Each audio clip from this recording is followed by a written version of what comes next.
sais pas, j'ai closé, je m'y attendais pas. Attends, je comprends pas.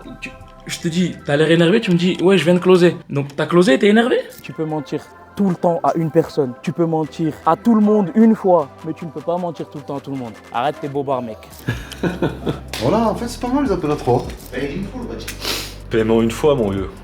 Cash. Mission, acheter 1, 2, 3, 4, 5 parapluies gratuits. Je peux le convaincre que je peux l'aider à développer son chiffre d'affaires en 3 mois en échange de 5 parapluies. Vas-y, montre. Donc tu t'occupes d'y envoyer le mail avec le RIB 12K, paiement pif, et tu annonces le close et bravo pour ton close. Voilà, il a fait un close en pif. Bravo. Bienvenue au Maroc. Hein. Bienvenue à tous dans cette team building KPDEA. Et si tu sais pas ce que c'est, je t'invite à rester avec nous pendant ces 24-48 heures. Je vais te faire découvrir l'univers du Head of Sales, l'univers des sales, du coaching, de la vente. Bienvenue à toi, reste connecté.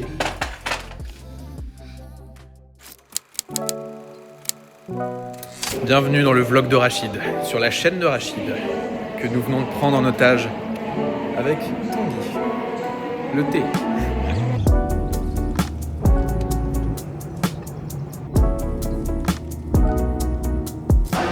On a la valise, on est bon, on peut y aller.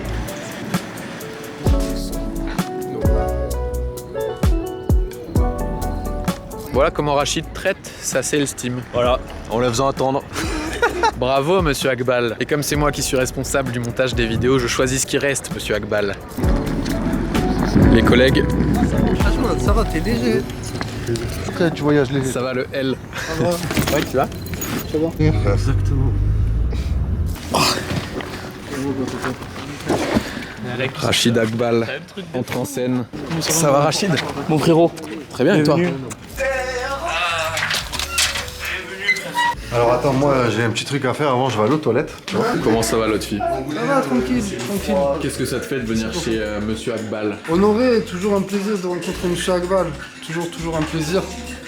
C'est que le début. Il y a une surprise à venir. 2, 1, team DEA. J'ai faim. T'as faim? Et qu'est-ce que tu fais quand tu as faim? Qu'est-ce que je fais quand j'ai faim? Bah je mange. Bah mais ouais, mais s'il n'y a pas à manger, comment tu fais? Tu patientes. Non. Bah si. Bah non. Si j'ai faim et que je peux pas manger tout de suite, bah je fais à manger. Ok, mais comme là, tu peux pas faire à manger. Bah là faut que je patiente. Exactement. Et la patience, c'est la clé de la réussite. Là faut souligner quelque chose. Hein. Parce que le plus patient des deux jusqu'à aujourd'hui, c'était moi. Et c'est lui qui me sort cette punchline. Non, je sais pas jusqu'à aujourd'hui. Jusqu'à il y a quelques semaines. Mais il a changé. Et tu sais pourquoi? La gestion émotionnelle. Et ça va être un sujet du week-end. Demain, on fait l'appel pour le mastermind tous les deux. En visuel, je vais lui présenter le mastermind. Et après, je te laisse traiter les objections. Et on va tester un nouveau format comme ça. Mais pourquoi? Parce que j'ai envie de tester un nouveau format. Le testing, c'est la clé de la réussite. Oula. Ouais, mais là, elle a pris un Avec appel. la patience. Là, tu vois, on arrive à un niveau où il faut qu'il Elle a mange. pris un Parce appel qu'il avec commence toi. à partir dans des dingueries là. Elle a pris un appel avec toi, mais c'est quelqu'un que je connais très bien.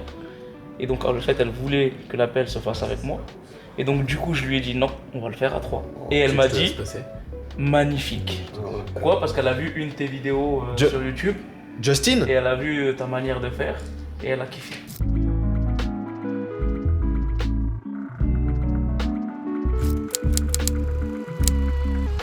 Voilà. C'est une belle journée pour closer. Pas de courant. Les conditions sont parfaites pour faire 100K en a. Pas d'internet. Là, ça va être en mode rustique. Petit déj sur les murs. Le petit déj dans l'obscurité. Ouais, c'est vrai. Pris au flagrant délit. Sur une crêpe comme ça. Oh, il se régale là. Le flagrant délit de la dinguerie. C'est que protéines. Là, franchement, on va plus bouger là. C'est interdit. Tu montres pas cette vidéo à mon coach sportif. Parce qu'il veut pas que je mange du Nutella. Vincent, si tu regardes ça. Qu'est-ce que tu fais là? Attends, qu'est-ce que tu fais? Oh. C'est pas pour moi, c'est pour Rachid. Dis comme ça, Vincent. Vincent, voilà.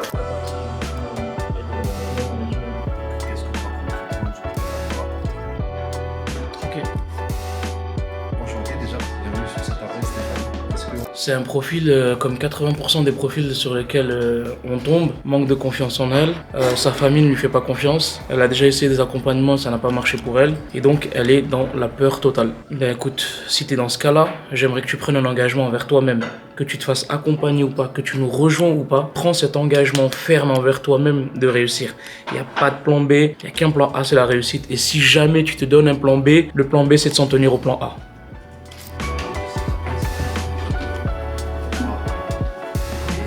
Est-ce que tu penses que Tanguy va closer son call? Tanguy, il est bon, il sait comment faire. Est-ce qu'il va closer? Moi, je te dirais ça dépend de la personne. Si elle a vraiment envie de s'en sortir, si le clou sur lequel elle est assise lui fait assez mal. S'il lui fait assez mal, elle va vouloir changer. S'il lui fait pas assez mal, c'est à lui de lui faire prendre conscience que c'est dangereux parce que le clou sur lequel elle est assise, il peut rouiller. Et s'il rouille, le jour où elle va en prendre conscience, la douleur elle sera encore plus forte, plus grande, et là c'est dangereux. Donc on va voir ce que ça va donner. Tu vois, et en fait, moi ce qui me plaît, tu vois, quand je viens ici au Maroc, ça me ressource de ouf. Tu sais pourquoi? Tout est une question de commerce ici. Tu as vu quand on est passé juste derrière, les gens ils achètent un plat, une table avec 2 roulettes, ils chargent des fruits et légumes, ils se baladent et ils vendent leurs fruits et légumes. Et c'est ça qui est magnifique. Ça manque pas d'idées. Regarde, là tu vois, devant toi, tu as des gars avec des petits chariots et ils sont assis et ils attendent. En fait, dès qu'une personne a fait les courses, elle est à pied, comme ici pas beaucoup sont véhiculés. Bah, pour te porter ses courses, au lieu de les porter qu'elle habite loin, bah, le gars en fait il lui demande 50 centimes, 1 euro ou 2 euros et il aide la femme à transporter. Ça manque pas d'idées, ça manque pas de créativité, c'est une dinguerie. Et c'est là que tu vois, tu te dis, ah, il y a des sacrés entrepreneurs, vraiment des sacrés entrepreneurs. Et ils sont là du matin au soir, assis, ils se plaignent pas et ils bossent. C'est des bosseurs. Le travail surpasse le talent, mec. Il y a une chose qui me ressource vraiment moi de dingue, c'est la patience que j'analyse et que je constate chez les commerçants marocains. Tu vois, qu'on aille dans un souk ou dans un petit commerce du coin, tu peux ouvrir je sais pas combien de pièces. Le gars, tu ne sentiras aucune frustration de son côté. Il sera toujours là avec le sourire à te conseiller et même en te disant c'est pas grave. Et il est capable même de t'amener chez le concurrent à côté s'il voit que toi tu vas trouver ton bonheur là-bas. Ah ouais? Ah, c'est une dinguerie. Tu vois, c'est un ressourcement de mindset chez les Marocains que je constate qui est juste dingue. Pourquoi? Parce qu'en fait, il y a cette confiance spirituelle qui est ancrée. Il y a un principe fort qui dit que c'est Dieu qui donne, c'est Dieu qui reprend. Tu vois. Si il n'a pas trouvé chez toi, comment tu peux faire pour l'aider à trouver ce qu'il veut ailleurs? Et même si c'est ton concurrent qui fait la même chose que toi, peut-être que lui, il a quelque chose d'autre que toi, tu n'as pas, bah vas-y. C'est un détachement complet de la vente. Dans les vidéos précédentes qu'on a tournées ensemble, combien de fois je te parle de détachement de la vente? Moi, le détachement de la vente, je l'ai appris ici, dans ce pays. Ils sont complètement détachés de la vente. Quand tu es trop attaché à la vente, tu ne vends pas. Tu vas créer de la résistance profonde, de la frustration. Et toi, tu ne le vois pas. Pourquoi? Parce que les ressources émotionnelles de ton prospect, tu ne les analyses pas. Ça aussi, c'est un autre sujet. On t'a sûrement pas appris dans ton coaching de closing. Tu vois, c'est plein de notions. Mais le détachement de la vente, ici, c'est une dinguerie. Moi, je suis dans la vente depuis très jeune, 12-13 ans, je crie tout à 10 balles ou je remballe sur les marchés. Peut-être que c'est ici que j'ai eu envie, je sais pas, je me souviens plus exactement, c'était il y a longtemps. C'est vrai que l'ambiance qu'il y a dans les souks, c'est quelque chose. Quand j'y allais, j'entendais mon père négocier avec le vendeur de vêtements ou des choses comme ça. C'était une sacrée ambiance, c'est toujours avec le sourire, avec la rigolade, avec des punchlines. C'est peut-être ça qui a contribué au fait que j'ai commencé à vendre sur les marchés. Et après, derrière, j'ai vendu des chewing-gums à la sortie du lycée, j'ai vendu des ceintures, des parfums. Et à ce moment-là, je savais pas que j'allais devenir closer ou responsable commercial ou coach en vente. Non, pas du tout. Je savais même pas que j'allais ouvrir une chaîne de restauration rapide. Je savais pas que j'allais être comptable. Je savais pas tout ça. J'ai jamais été autant épanoui que dans le métier de relationnel, tu vois. Le métier de relationnel où tu as un échange avec l'humain, où tu sais qu'il voit pas certaines choses et que ton rôle c'est de lui montrer. Si tu peux l'aider, tu te dois de l'aider. Si tu le fais pas, c'est non-assistance en personne en danger. Il y a beaucoup aujourd'hui, en fait, là on revient un petit peu sur le sujet des closers, mais il y a beaucoup de closers qui veulent apporter juste un pansement à leurs prospects et non pas un remède. Et en fait, si tu rentres dans cette optique-là de je veux leur apporter un pansement et non pas un remède, tu es dans l'ignorance. Parce que lorsque le pansement sera usé, ton prospect, ton client plutôt, parce que tu l'as closé sur le pansement, va s'en apercevoir. Et parfois, la durée de validité d'un pansement, ça peut être 1 heure, ça peut être une demi-journée, ça peut être un peu plus. Et c'est là qu'intervient la demande de remboursement. Donc c'est pour ça que je t'invite vraiment à être très dans la profondeur, ne pas être dans la pression externe, ne pas être dans l'illusion, pansement vs remède. Quand tu proposes un remède, c'est transformationnel et il n'y a pas de demande de remboursement. Ça y est, tu as engagé tout le processus interne, les ressources émotionnelles de ton prospect ont été activées et là c'est game changer. Je sais pas, j'ai closé, je m'y attendais pas. Attends, je comprends pas. Je te dis, t'as l'air énervé, tu me dis, ouais, je viens de closer. Donc t'as closé et t'es énervé? Je m'attendais pas à ça. Je m'attendais pas à ça, je m'attendais à aller déjeuner. Non, je vais faire attendre tout le monde parce qu'il faut que j'envoie l'email, que je fasse la régularisation et tout, c'est... voilà. Est-ce que tu t'attendais pas à ce que ton travail que tu as fait avec lui, R1, R2, les shifter autant, ou même plus que ce que toi t'espérais, au point où il t'appelle avant le déjeuner et il te dit c'est bon, je démarre. Franchement, j'étais pris au Ah. dépourvu. Parce qu'en fait, je le comprends bien, je vais te montrer quelque chose. En fait, voilà pourquoi il est énervé. Parce que c'est l'heure de manger. Et voilà, en fait. Et il m'a vu en train de poser ça, tu vois. Il m'a vu en train de poser ça. Et du coup, il a cru que le gars allait lui demander de faire un appel, R3, etc. Et il était énervé à l'idée de rater le déjeuner. Big up à toi, l'autre fille. Bien, wesh. Bravo l'autre fille. Moi, je peux pas t'applaudir, j'ai plus de main, mais... Pas mal. Qu'est-ce que ça veut dire que t'as pif, Tanguy? Ça veut dire quoi que j'ai pif? Paiement une fois, mon vieux. Cash. Ça veut dire qu'il a aidé une personne à se choisir elle-même en ayant un premier pas inconfortable dans le but de se sortir et de se retrousser les manches pour aller vers le confort. Voilà ce qu'il a fait. Voilà ce que j'appelle un pif. Ça s'est pas passé comme ça. Si on prend ce cas-là, je l'ai pas vraiment aidé à se choisir. Je lui ai fait voir ce qu'elle ne voyait pas et à croire en elle plus qu'elle n'y croyait. Alors attends, j'ai une question pour toi. Est-ce que tu penses qu'aujourd'hui, tous les closers qui sont formés peuvent faire ce que tu as fait? Oui.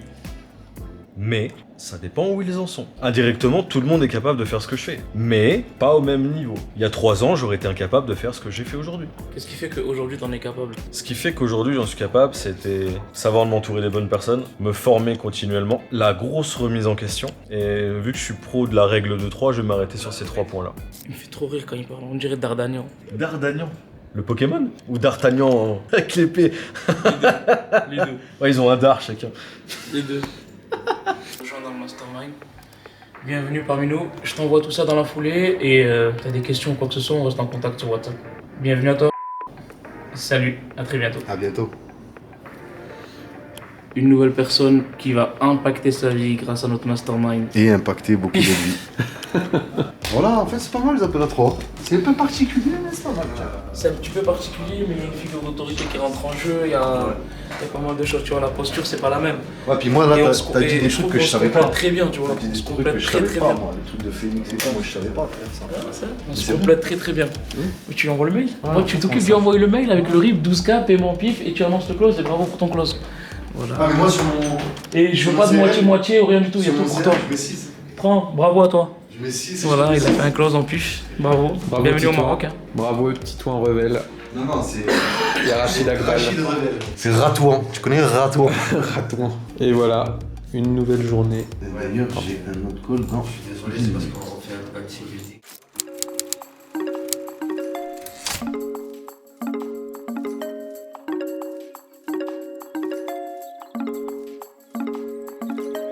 Juste, je vais faire un vocal là pour les abeilles. Ouais, T'évites de dire de fermer ta gueule. Donc si toi tu pouvais la fermer, c'est noté. quelque chose qui va t'empêcher toi d'aller creuser, parce que sinon en fait c'est toi qui te fais closer et au final le but de l'aider tu vas pas le faire. Donc en fait n'hésite pas à creuser, parce que en fait derrière l'argent ça peut être beaucoup de choses, ça peut être la peur, ça peut être énormément de choses. Après par contre si quand tu dis précarité c'est elle a même pas de quoi finir le mois ou elle a même pas de quoi manger, là par contre c'est un autre débat, et là peut-être que le mieux à faire pour elle c'est d'abord de lui dire de réassainir ses finances pour déjà pouvoir elle s'en sortir, pouvoir manger et ensuite voir qu'est-ce qui est possible de faire. Qu'est-ce qu'il y a? Continue. Oh merde, j'ai effacé. T'as effacé? Ben mon doigt il a ripé. Le mot-clé dans tout ça, c'est qu'elle doit se détacher de la vente. Ah oui. Elle doit complètement se détacher de la vente. Là, elle est dans l'empathie, oui, mais l'empathie dans le but de vouloir vendre. Tu crois toi? Bah ouais. Bah C'est- moi je l'ai plutôt compris dans l'empathie de putain Non. elle est dans la merde, je sais ce que c'est. Ouais, je sais ce que c'est, mais j'ai envie de closer. Bah non justement, j'arrive pas à aller plus C'est loin. Séverine. Ouais. C'est Séverine. Elle a un attachement à la vente. On a travaillé en coaching. Donc, va sur l'axe, effectivement, exactement ce que tu as dit sur l'empathie, toutes ces choses-là. Et surtout, axe sur détache-toi complètement de la vente. En fait, il faut comprendre aussi une chose qui est importante. Il y a beaucoup aujourd'hui dans la vente. Et tu vois, on a parlé vraiment des formations closer. Mais c'est pas que les closers, hein. Les closers et les professionnels d'accompagnement, ceux qui ont une offre, etc. Ils pensent que vendre c'est facile. Et ils pensent qu'ils peuvent closer tout le monde. Ce matin encore, je viens de recevoir effectivement un message d'une responsable d'une grosse entrepreneuse qui est connue en France et qui me demande ouais, qu'est-ce que je dois répondre à ça. En fait, Franchement, pour te relire le message, là, tu vois, je vais te le relire. Pas c'était à personne, mais je vais te le relire. J'ai discuté avec XYZ, je vais donc rejoindre le programme dans quelques mois. Aujourd'hui, c'est impossible pour moi, je ne peux même pas sortir 50 euros. Je ne peux même pas sortir 50 euros pour un programme premium qui vaut 4000 euros. Autrement dit, quand elle a creusé, cette personne-là, aujourd'hui, ne mange pas à sa faim. Et on me demande, Rachid, comment je traite ça? Ouais, mais c'est logique, même ma grand-mère, elle a jamais fait d'études ni rien du tout. Je lui demande ça, elle me dit laisse-la tranquille. Sa priorité à elle, c'est aujourd'hui, c'est de redresser la barre, de sortir de ce danger de se retrouver à la rue. C'est ça la priorité. La priorité, c'est pas de prendre un accompagnement. Ah non, mais déjà, en fait, si on va plus loin que ça, imaginons, par XYZ, elle trouve une solution qui, ça se trouve, lui aurait permis autre chose. Elle rejoint le programme. La situation dans laquelle elle est, qui est stressante pour elle, va faire que, pour elle, à suivre l'accompagnement et pour l'accompagnant en lui-même, c'est pas une solution qui est viable. Ça dépend. Ça dépend. Il y a des personnes qui, effectivement, sont drivées par la pression. Donc, le fait de savoir que je suis dos au mur et que je vais sauter dans l'inconnu, mais je suis vraiment dos au mur, là, tu vois, je peux plus rien faire. Ça va peut-être sécréter cette énergie, cette motivation, cet impact, ce shift d'aller cartonner, réussir. Et à l'inverse, il y a des personnes qui justement ne savent pas supporter cette pression. Et là, ça peut être encore plus dangereux que le danger. Voilà, c'est ça. Tu vois, ça dépend. Et en fait, c'est d'où l'importance de pouvoir creuser pendant l'appel pour Exactement. connaître en fait comment est la Exactement. personne, pour savoir si déjà elle est attirée ou repoussée. Et le fait de savoir déjà si elle est attirée ou repoussée permet de savoir comment est-ce qu'elle réagit justement à cette pression-là. Et c'est là où justement à la fin d'un appel, tu sais est-ce que tu dois pousser ou est-ce que tu dois prendre du recul. Non. Prends le temps déjà de réassainir et après on voit ce qu'on fait. Exactement. J'ai entendu dire qu'on allait au souk de Meknes. Ouais, c'est ça. Je vais te montrer certaines choses là-bas D'accord. qui m'ont vraiment inspiré au niveau de la vente. D'accord. Tu vas voir, ça va être impressionnant. Et t'as vu ce type de chargement là? Ah, ça tu le vois pas en France. Hein. Dis-toi que c'est aussi inspirant. Tu sais pourquoi? Non. Parce que chaque appel, t'as des prospects qui viennent et qui sont chargés émotionnellement, chargés de croyances. Ça, encore, ça va, tu vois. Là, le chargement, ça va. Mais parfois, t'as des camions comme ça, plein de paille, Ouais. et qui débordent sur 2 mètres derrière. Et à chaque fois que je vois ça, ça me fait penser aux prospects. Maintenant, c'est comment faire pour les décharger émotionnellement, les décharger en croyances, désinstaller des croyances, reconstruire des croyances. Et c'est d'ici, en fait, où je trouve mes inspirations, mes sources de motivation, de punchline. Parce que les punchlines et les métaphores, c'est ce qui fait prendre conscience à certaines personnes, certaines choses, tu vois. Ça parle directement. Les gens, ils pensent que ces phrases-là, en fait, moi, je suis navette. Pas du tout, pas du tout. C'est ce que je vois, comment je l'interprète et comment je l'associe. C'est comme quand je regarde une série Netflix. Il y a des punchlines que je prends et je les associe directement à la vente ou à la relation avec le prospect, des choses comme ça. Mais tu vas voir au souk, ça va être dingue. Hâte de voir ça. Moi j'ai un témoin, j'ai Baptiste. Qui c'est qui a dit en premier qu'on allait acheter des parapluies? C'est lui, Allez, c'est lui, Voilà, tu vois. c'est lui. Ouais. Ah, écoute, je vais te laisser négocier les parapluies, tiens, on va voir. Hein? Ouais, ça va être marrant. File-moi ton portefeuille. J'en ai pas. Mission, acheter 1, 2, 3, 4, 5 parapluies gratuits. Ouais frérot, vas-y Ara, montre-moi l'exemple et vas-y je reproduis après. Bien sûr. Allez, Bah écoute, vas-y montre-moi. je peux le convaincre que je peux l'aider à développer son chiffre d'affaires en 3 mois en échange de 5 parapluies. Vas-y, montre. S'il voit la valeur perçue, il va accepter ou pas? J'aimerais bien que tu le mettes en commentaire. Rachid partie 1 contre Tanguy qui râle tout le temps. J'ai jamais vu un gars se plaindre autant que ce mec. À chaque fois, il doit râler, il doit... Arrête. Arrête. Et en fait, il explique le fait qu'il râle par le fait d'extérioriser certaines choses. En gros, c'est je suis tellement patient dans les appels, dans l'écoute active, dans des choses comme ça, que dès que j'arrive en appel, je me maîtrise. Dès que je sors de l'appel, je dois extérioriser. Et il extériorise rien qu'en râlant, en se plaignant. Oh, il pleut. Oh, il faut acheter des parapluies. Oh, j'ai faim. Oh, mais c'est pas bon. Oh là là. À un point où on l'a appelée la petite princesse. Allez. La petite princesse. Attends, viens. Les gars, c'est qui la petite princesse dans l'équipe? Allez les gars, n'ayez pas honte. Hein? Voilà.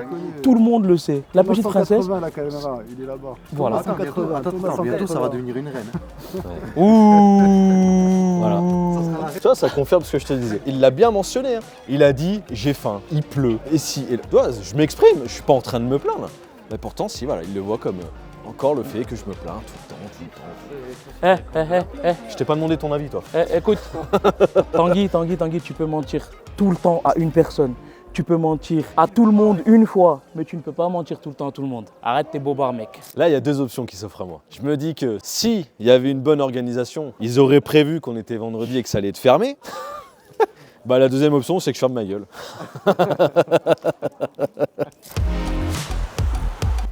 Oh putain, il peut pas refaire les routes. J'ai complètement oublié que c'était fermé, parce que le vendredi, ici, on a un ferme. Et donc on va essayer de voir s'il y a des commerçants ouverts, mais ça va être chaud. Je l'avais dit. Pourtant, il le sait que c'est vendredi. Il le sait que ça va être fermé, mais non. On a un rendez-vous super important, on se retrouve dans 5 minutes. Le souk était fermé, on y est allé le vendredi après-midi, on avait oublié, on n'avait pas pris en compte ce paramètre, il était fermé. En plus de la très forte pluie, du coup, ben, on a fini par faire ça.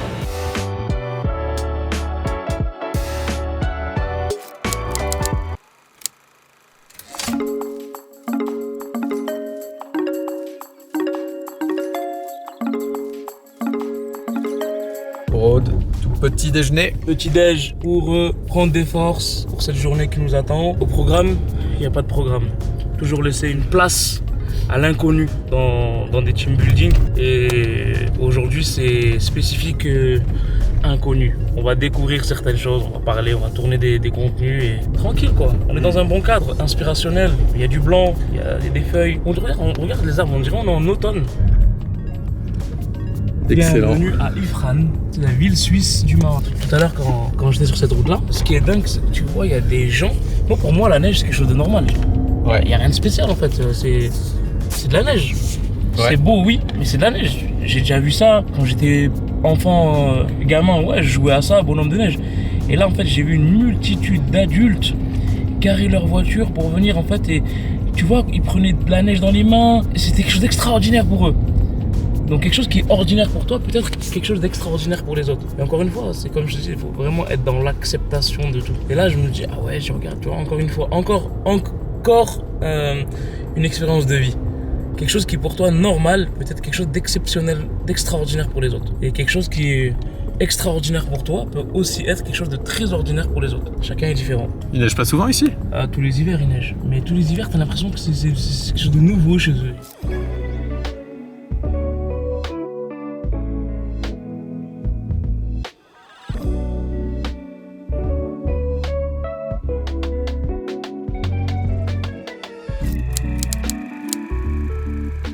Bah les gars, qu'est-ce que ça vous a apporté ce team building? Avec quoi vous repartez? Mais moi concrètement je pars avec plus de cohésion, plus de détermination, plus d'envie, plus de recul sur moi-même, sur ma vision. Et ça c'est important. Un peu pour rejoindre ce que disait Justin, plus de cohésion, de clarté en fait dans la vision que l'on a en tant qu'équipe et surtout un why encore plus gros pour aller chercher de nouveaux résultats, encore plus haut également. Vous l'avez pas dit, on a appris beaucoup de patience. Beaucoup de patience dès le premier jour. La patience, c'est une vertu qui est importante. Parce qu'on manque tous de patience. Et je trouve que moi, sur ces 3-4 derniers jours, sans le faire exprès, sans le vouloir des fois, mais on a énormément travaillé sur notre patience. Et du coup, ça nous a permis de se découvrir mieux chacun de nous. On se connaissait déjà plutôt bien, mais on se connaît encore mieux. Forcément, on se connaît soi-même aussi mieux. On est fait de relations. Donc c'est super important en fait d'avoir des liens qui sont soudés, surtout quand on a des équipes où on travaille ensemble, on se fait grandir ensemble, on s'apporte mutuellement et c'est super important en fait d'avoir une connexion, cohésion comme tu disais. Et je trouve que cette patience-là qu'on a eu des fois, qu'on a dû travailler, malgré que c'était pas forcément ce qu'on avait envie, mon cher ami, et ben elle a été super bénéfique.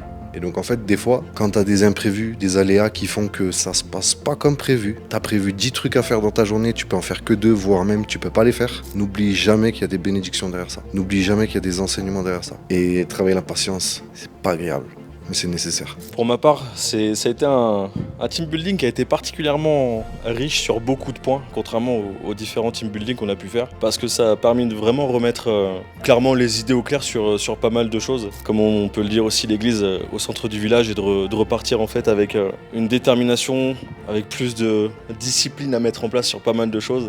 En fait, confirmer un peu ce qu'on dit, c'est de ne pas se reposer sur ses acquis, ne pas se reposer sur beaucoup de choses, d'avoir la patience en fait comme l'a dit Titouan, sur beaucoup de choses, parce que la patience en fait je crois que c'est quelque chose qui est déterminant, que ce soit sur une atteinte d'objectifs et du coup de savoir qu'est-ce que tu dois faire, et d'avoir la patience en fait de mettre en place les actions pour les atteindre. Donc pour ma part vraiment je repars avec un gros coup de pied au cul pour parler poliment et j'ai hâte de voir la suite, clairement.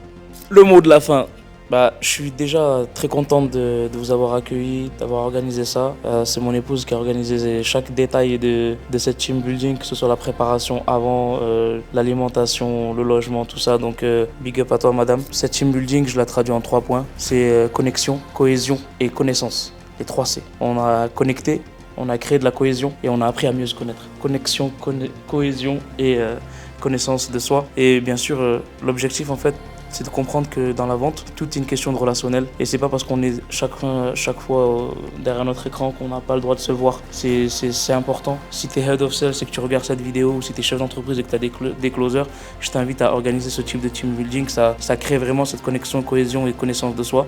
Et forcément, après, derrière, on repart chacun de son côté avec une vision plus claire, une certitude renforcée. On sait ce qu'on a à faire.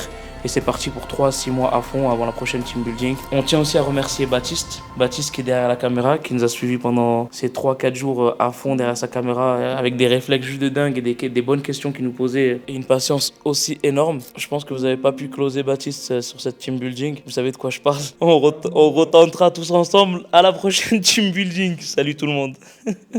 On arrive sur la fin de cette team building VEA donner envie d'acheter. J'espère que tu as kiffé. On se retrouve bien sûr dans une prochaine vidéo. N'hésite pas à mettre en commentaire ce que tu as pensé, ce que tu as retenu, les prises de conscience ou les trucs débiles que tu as pu voir. Mais en tout cas, on est preneur de tout ça. Et j'espère que ça t'a inspiré. Je te retrouve prochainement. Salut à toi.